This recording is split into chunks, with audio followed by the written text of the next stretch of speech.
नमस्कार, मैं हूं श्याम और आप देख रहे हैं खबर स्तंभ। आज बात एक ऐसे मंदिर की, मुझे जो जानकारी मिल रही है वो 300 साल पुरानी, मतलब ये है कि मुगल के साम्राज्य का मंदिर है। अभी मैं हूं बिहार के समस्तीपुर से लगभग 50 से 55 किलोमीटर दूर एक गांव जिसका नाम है वसुदेवा।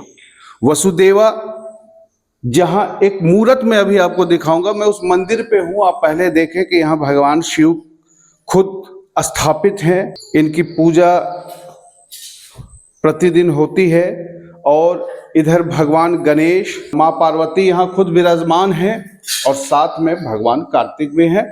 और जिस मूर्ति के बारे में मैं बात कर रहा हूँ वो मूर्ति ये है। इसकी कहानी क्या है, क्या नहीं है, ये पूरी जानकारी मैं दूंगा। लेकिन इसकी मान्यता ऐसी कि दूर दूर से लोग यहाँ पर आते हैं अपनी मान्यताओं के साथ, और आस्था ऐसी कि उनकी जो भी वो मांगते हैं भगवान से वो उनकी पूरी होती है। इसी पर बातचीत करेंगे। सबसे पहले देखिए कि ये मूर्त क्या है। इनकी प्रतिमा का आकर्षक रूप में भगवान विराजमान हैं, आपको आकर्षित करते हैं। और इसी पर हम बातचीत करते हैं। यहाँ के आचार्य हैं और इनसे बातचीत करते हैं कि इस मंदिर की मान्यता क्या है। सबसे पहले मैं बता दूं कि ये मंदिर जो अभी आप मुझे देख रहे हैं, ये कुछ सालों पहले, 8-10 साल पहले स्थापित किया गया है, लेकिन मूर्ति 300 साल पुरानी है। इसके बारे में जानते हैं। आपका नाम क्या है? शोभाकांत गिरी। शोभाकांत गिरी। शोभाकांत गिरी। आप यहाँ पूजा करवाते हैं? जी। कब से करवा रहे हैं, कितने सालों से करवा रहे हैं पूजा? कम से कम 45 वर्ष से कम नहीं। 45 सालों से यहाँ भगवान की पूजा अर्चना में ये लगे हुए हैं। क्या मान्यता है इस मंदिर की? जी, मानता महादेव हमारा सबका आत्मा से हुजूर प्रत्यक्ष हैं, जिसमें कोई कमी नहीं है। जो कोई निगलेक्ट करते हैं उनको निगलेक्ट का इंसाफ करते हैं, नहीं जो प्रेम से रहते हैं तो उनको प्रेम वाला फलाफली होता है। फलाफली। जी। इस मूर्ति के बारे में बताइए, आखिर ये मूर्ति की कहानी क्या है? कैसे ये मूर्ति यहाँ पर आया? हुजूर यही पोखरा अकाल के समय में जिसमें मरौ दिए था, बहुत दिन बहुत पहले, तो लोग पोखरी खुनवाते थे ना, यहाँ का जमींदार बाबू लोग, तो जौन मजरू खुनते थे तो उसी में बहुत तरह में कोदारी के 6 से इनको लगा। मियाँ लोग मोहल्ले था तो वही निकाला, लेकिन मालिक लोग यहाँ उनको पकड़ लिया, उससे छीन लिया मौलवी से। वो तो हथौड़ी, हाँ, लोहा कूटने के लिए प्रयास कर, लेकिन यहाँ तो जमींदार था बाबू, बड़का आदमी, तो देखे इनको कैप्चर कर लिए।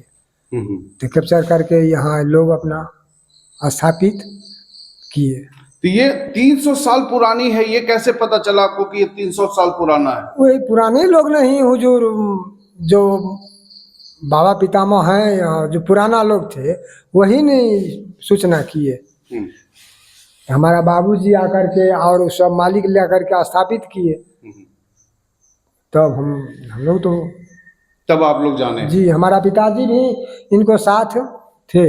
उन्हीं को बच्चा हम हैं कि जो हम इसको निभाते। आपके पिताजी भी यहाँ पूजा करवाते थे और अब आप यहाँ पूजा करवाते। आपके पिताजी कितने साल से पूजा करवाए होंगे? कितना 70-75 वर्ष में हम हमारा पिताजी गए।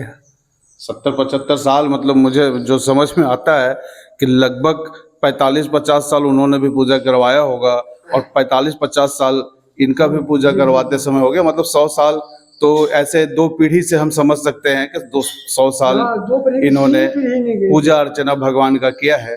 कुछ लोग और हैं हमारे साथ, हम उनसे भी बातचीत करते हैं। हमारे साथ हैं संजय सर से बातचीत करते हैं और समझते हैं कि इसकी कहानी क्या है, क्या कहानी है, इसके बारे में आपको कैसे पता है? कहानी हम लोग को जो ज्ञात है कि जो 67 के आसपास का जो अकाल पड़ा था इस एरिया में, उस दौरान सामने का तालाब का खुदवाया गया। और किस 67 की बात कर रहे हैं? 1967 के आसपास। 1967, ठीक है। हम लोग के नॉलेज के हिसाब से, और वहाँ पे नदी का भी खुदाई हुआ था। तो ये मूर्ति और ये शिवलिंग, ये दोनों इसी तालाब से निकला। तो कौन सा तालाब है ये? तालाब का क्या नाम है? तालाब का तो नाम ऐसा कुछ नहीं है, इसको हम लोग पोखर बोलते हैं, ग्रामीण पोखरा ही है, ऐसा कुछ विशेष नाम इसका नहीं है।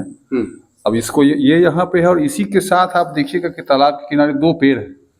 वो पेड़ कम से कम, चूंकि हम लोग जिनसे भी पूछे हैं, अपने दादाजी से पूछे, तो वो भी बोले कि हम जब होश में आए तब उस पेड़ को ऐसे ही देख रहे हैं। उसके हिसाब से तकरीबन 200-250 साल पुराना वो पेड़ है, दोनों पेड़ जो एस्टेब्लिश है।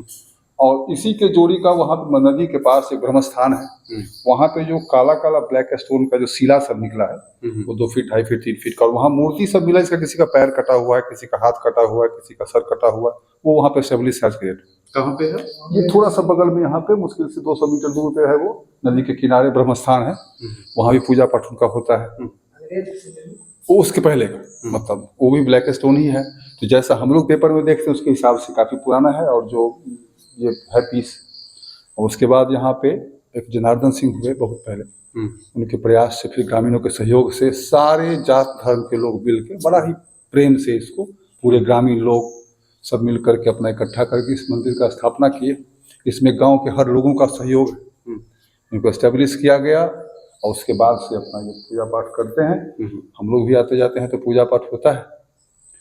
तो ये इसका है, और बड़ा अच्छा, मतलब जो है, कभी भी आज तक हमारे गांव का एक्सेस मस्जिद ये और वो सामने का दोनों पेड़, वो पेड़ 250-300 साल है। तो उसी हिसाब से हम लोग को लगता है कि ये मंदिर का जो ये रहा होगा शिवलिंग का, वो ऑलमोस्ट उसी के हिसाब का रहा होगा, 250 से 300 साल का। 250 मतलब जो आकलन है यहाँ पे, वो मैं आपको बता दूं कि ये आकलन एक वृक्ष के, अभी मैं उस वृक्ष के पार भी हम लोग चलेंगे और वहां भी देखेंगे, उस वृक्ष को भी समझेंगे। 300 साल पुराना, आप समझ सकते हैं कि क्या स्थिति रही होगी उस वृक्ष का, उसने कितना इतिहास बदलते देखा होगा। आज विकासशील गांव हो चला है, ये विकसित हो चला है, प्रधानमंत्री की सड़क योजना यहाँ पर दिखाई दे रही है।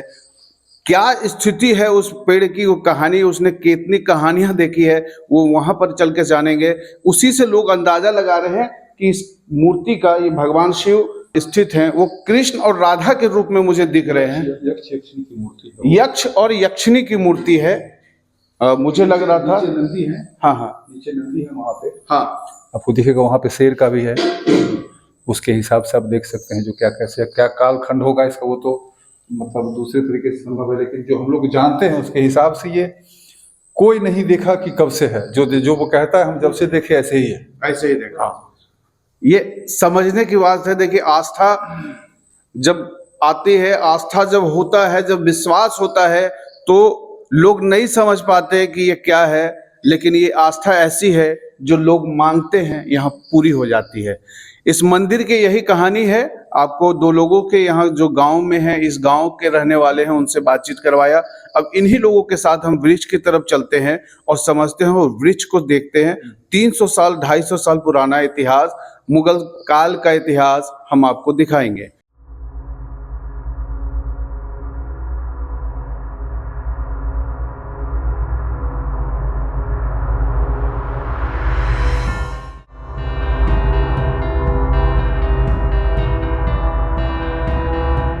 ये देखा आपने, ये वही वृक्ष है जिस वृक्ष के बारे में हम लोग बातचीत कर रहे थे। 250 से 300 साल पुराना वृक्ष है, और इस वृक्ष के बारे में बातचीत करते हैं कि इसका क्या इतिहास है। ये पेड़ हम लोग, जैसे मेरी उम्र 50 साल के आसपास हो गई, मेरे पिताजी 70-80 साल के, तो जब से इस पेड़ को देख रहे हैं, हमने देखा, मेरे पिताजी ने देखा, मेरे दादाजी ने देखा, वो इसी रूप में देखते हैं जिस रूप में ये है। कोई इस गांव में नहीं मिलेगा ऐसा या आसपास जो ये कहे कि इस पेड़ को हम बढ़ते हुए देखें, अच्छा, कम से कम। तो अगर मतलब अपने युवा काल में उन्होंने भी देखा। हाँ, दादाजी ने भी आपके, हाँ। इनकी उम्र मैं बता दूं आपको, इनकी उम्र होगी 50 से 55 साल। अब आप समझ सकते हैं कि अपने युवा काल में इन्होंने इस वृक्ष को देखा है।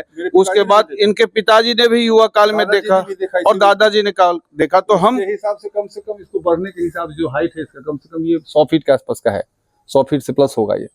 तो उसके हिसाब से अगर देखा जाए, ये किस चीज का वृक्ष है? सेमल का पेड़ है दोनों। किस चीज का? सेमल का पेड़ है, जिसका कि रुई बनता है। हाँ, अच्छा, है ना, सेमल का पेड़ है, और ये इसी रूप में है। इसमें आज तक हम लोग कुछ नहीं देखी, कुछ बीमारी लग गया हो, कुछ कीड़ा लग गया, ऐसा कुछ नहीं। जैसा है वैसा ही है। अब हम उस तालाब के पास चलते हैं, जो जिस तालाब के बारे में हम बातचीत कर रहे थे, कि जो मूर्ति आपने देखा अंदर भगवान शिव का, यक्ष और यक्षिणी का जो आपने मूर्ति देखा, उस मूर्ति के बारे में जिस तालाब से मिला था, तो ये वही तालाब है जिस तालाब के बारे में हम लोग बातचीत कर रहे थे। आप देख सकते हैं, तालाब सिंपल तालाब है। यहाँ इसमें कोई धारा है जहां से आती होगी?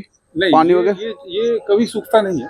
ये तालाब कभी सूखता नहीं है, इसका मतलब गहरा तालाब हो सकता है, गहरा तालाब होगा, क्षेत्र से जुड़ा हुआ है। आसपास के क्षेत्र से जुड़ा हुआ है। और अब समझते हैं ये मूर्ति यहाँ पर आया जैसे कैसे? नदी में पानी बढ़ेगा ना, यहाँ भी पानी बढ़ेगा, अच्छा। इसमें पानी बढ़ता है। या साइड का जो चढ़ है, चढ़ सब के बगल में पानी बढ़ेगा, ये भी पानी बढ़ जाता है। ये इसके उससे जुड़ा हुआ है। और यहाँ मूर्ति अब कैसे आया, हमको लगता है कि हम लोग को जो मुगल साइड में रहा होगा, फेंक दिया होगा, कुछ जैसे पहले होता था। उसके बाद ग्रामीणों के द्वारा खुदाई में ये निकला तो फिर प्राण प्रतिष्ठा इनका जो है, तो पहले छोटे से मंदिर में स्कूल प्रांगण में थे, वहां से फिर सब ग्रामीणों के सहयोग से जहाँ पहले स्थापित थे वो मंदिर दिख सकता है। ये खंडहर के बारे में बातचीत हो रही है, जो आप देख सकते हैं इस खंडहर को। ये पहले विद्यालय का प्रांगण हुआ करता था, जहाँ यहाँ के बच्चे यहाँ पढ़ाई लिखाई किया करते थे। हालांकि ये विद्यालय, मैंने बताया था आपको कि गांव जो है विकसित हो चुका है, और वो स्कूल भी जो है, विद्यालय भी जो है वो विकसित हो चुका है। का नाम क्या हुआ? मेरा नाम ऋषु। ऋषु जी, ये बताइए कि ये मंदिर के बारे में आपको कब पता चला? ये मंदिर जन्म से ही मैं देख रहा हूँ। ये मंदिर यहाँ पे पहले पुराना वाला मंदिर था पीछे में, उसके बाद ग्रामीणों ने इस मंदिर का निर्माण करवाया, और ये मंदिर अब इसमें प्राण प्रतिष्ठा शिव जी की मूर्ति का उस मंदिर से उठ के इस मंदिर में आया है। क्या आस्था क्या है आपकी इसके प्रति? आस्था, ये मंदिर जो है, इसमें शिव जी की जो मूर्ति है वो इस तालाब से निकली है, और ग्रामीणों का इस मंदिर के साथ बहुत आस्था है। ग्रामीण बहुत इस मंदिर के वो मानते हैं। पूजा पाठ शिवरात्रि में यहाँ पे विशेष मेला का आयोजन होता है। कभी आपने कुछ मांगा जो पूरी हुई आपकी? बिल्कुल, बहुत सारी चीजें तो शिव जी के कृपा से ही मिल रही है।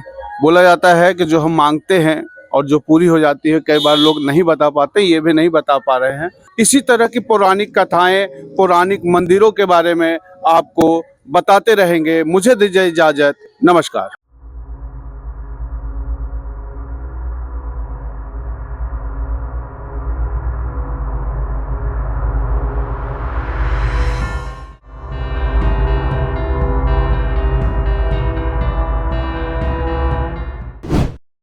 खबर स्तंभ।